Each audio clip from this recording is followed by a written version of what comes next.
Today's horror story is written by Saturdead. I've had several small jobs. It's that kind of job market we live in, and I've been blessed with several talents. No one talent is big enough for me to have a single, stable job, but I can't complain. Being a freelancer can make your life interesting in ways you never even considered. I have a lot of audio and video equipment.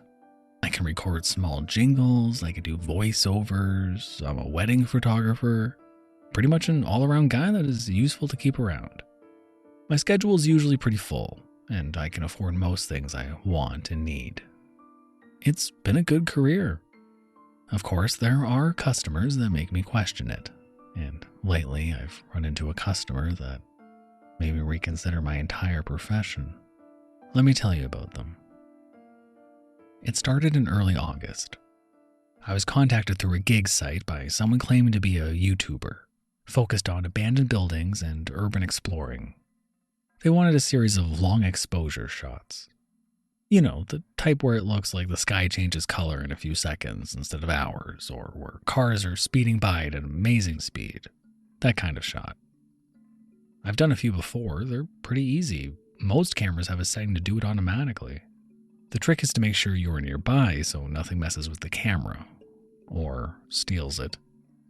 Luckily, since these were abandoned buildings, I figured I could just chill nearby and listen to an audiobook. Still, it's a few hours of work. The customer was eager to pay. A bit too eager, perhaps. I was given the address of the first building. It was an old gas station outside of town, next to an abandoned bus stop. I passed it by a few times and didn't think much of it. It just seemed like the kind of place every town had, a place just forgotten by time. I scouted the area and set up my camera in a way that I couldn't see the road. This way, we got a great shot of the sky without blinking lights or cars. Great weather, if a bit windy. Still, I took a few drone shots just as a bonus. It's important to make a good first impression so they come back later on. Key strategy to being a successful freelancer: make connections whenever you can. I set up my camera, double-checked the settings in the battery, and just waited. I rolled out a blanket and put on my headphones. I'd be there for a few hours. The entire thing wasn't that eventful. I listened to my audiobook, packed up the camera, and went back home. No big deal. Then I went through the footage. At first, it wasn't anything strange. The sky changed to a darker blue and the building went black as time passed. It was just like the customer wanted. If anything, I thought it might be a bit too dark. I thought about what settings to change. Then, in one of the back rooms, a light came on out of nowhere. There was a shadow in the building. It just stood there in what used to be the storage, looking out of the window. It was almost completely still. The light was on for at least 2 hours, and I never even noticed. In all that time, the shadow just remained there, perfectly still. Then the light went out. It was so still, I didn't know what it was. It looked humanoid, but it was too still to be a living thing. I concluded it was probably something left behind in storage. It was pretty short. A few days later, after sending the footage in, I was paid to do a second shot. This time of an old water tower. I was a bit weirded out by the first shot, but figured it was just my mind playing tricks, so I did the same thing a second time. I waited for a day with clear weather and set out with all my equipment. The water tower wasn't that strange. It wasn't even that old, maybe from the 70s. There used to be a billboard on it and a big light to make sure you could see it at all hours of the night. Nowadays, it was just dark and breaking at the seams. It looked dangerous, like you could easily fall off. So I set up my equipment, I pulled out my blanket and waited. Still, I couldn't focus on the audiobook. There was something about the shadow in the last footage that bothered me. Instead, I paced back and forth, looking at the water tower. Why did they even want this footage? This wasn't some hidden, mysterious building. It was out in the open, and probably not long for this world. Most of the older buildings were being demolished by spring. The sky turned dark blue. Night snuck up on me. After about an hour and a half, it was completely dark. Then the light on the water tower turned on. That wasn't supposed to happen. That light must have been broken for years. Still, it turned on, all by itself. And right there was a shadow. This time it was much clearer. It was humanoid. 2 arms, 2 legs, a torso, a head. It was completely black, like ink.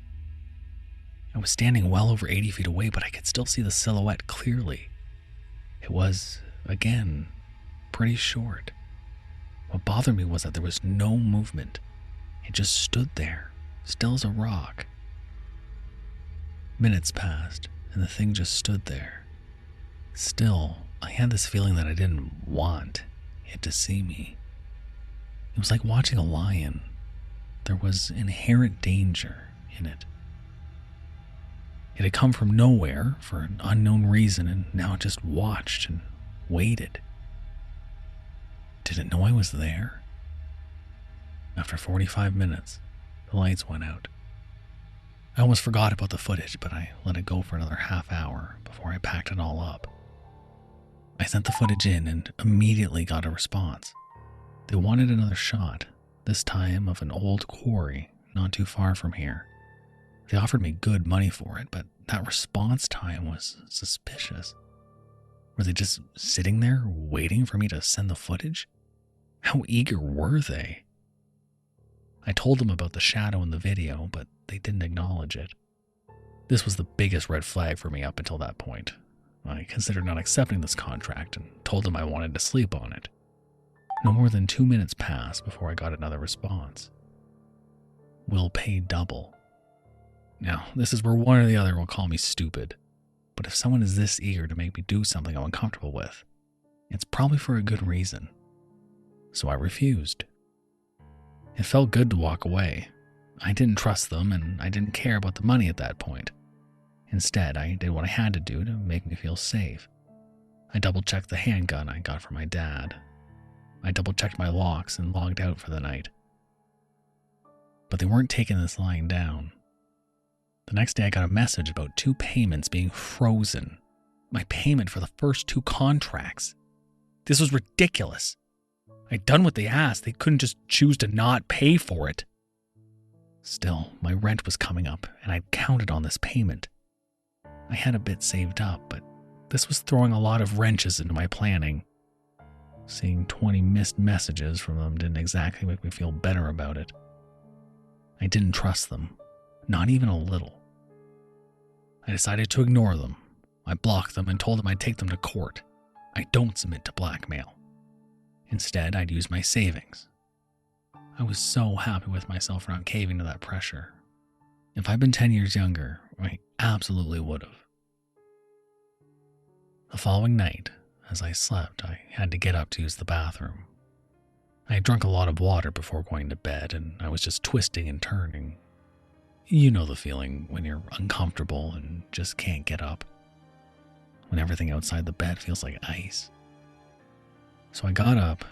My apartment was completely dark, but I can get there even with my eyes closed. I just stumbled out, did my business, and washed my hands. As I was about to open the bathroom door, I noticed the hallway light was on. I never turned it on. I had my hand on the door handle, edging it open. There was something out there. I couldn't see it, but I felt it. That same feeling of hiding from a predator tingled up my spine, and I held my breath. 10 minutes passed. Then the light just turned off. I didn't even notice how scared I was. My pulse had been hammering in my ears. I was so relieved I cried, and I didn't even understand why. I immediately sent a message to the customer, asking them what was going on. I just sat there, shaking in my underwear, rewriting my message 4 times over as my fingers kept slipping. I asked them specifically about the shadow, and what they'd really asked me to film. This time I didn't get an instant answer. I left my computer on, and the sound turned up so I could hear as soon as I got a response. I tried going back to sleep, but kept looking at the hallway. I curled up in bed and just stared at the screen. I was wide awake, adrenaline still rushing through my head. After about 20 minutes, as my eyelids were starting to grow heavy, A response popped up. I crawled out of bed and checked it. Take my picture. That's all it said. It was from the customer. It was legitimate. A minute later, another message. Take my picture. Another message. Another. 2 more. 10. Soon the message sound was having trouble keeping up. I turned off my computer, only to hear the sound of my phone start ringing. I got up, stepped over to my phone and turned it off. Then the light turned on. Silence. I froze like a deer in headlights. I didn't turn around. I knew it was there, right behind me. There was an awful, ripping noise as my wallpaper was torn. Letter by letter, the message appeared in front of me, literally written on the wall. Take my picture. My phone turned itself on. It buzzed with hundreds of missed calls. It switched to the camera app. I just stood there, trying to breathe. My heart was pounding out of my chest. In a sudden motion, the wallpaper ripped itself off and rolled up simultaneously on every wall in the room. Paintings fell off the walls, posters curled themselves up. There was an awful, shrieking noise, and I fell to the floor, clutching my head. The room was empty, or at least it looked that way, except for a pair of blue footprints on the middle of the carpet. I picked up my phone and aimed the camera at the center of the room. I'd take their picture if it meant they'd leave me alone. I forced a breath into my lungs and clicked the button. There was a flash, a voice somewhere in the blink of an eye. Smile, a summer dress with yellow flowers, brown hair wet from playing in the rain, blood, a cracked skull. But the image was empty. I only got one last piece of correspondence from my customers. They eventually paid me, too. She loved those places, it said. All she wanted was for us to look. We usually did, except for that one time. She'd played there 100 times. To hell with it. I'm not taking any more pictures. Just be careful what you agree to. That's all I want to say.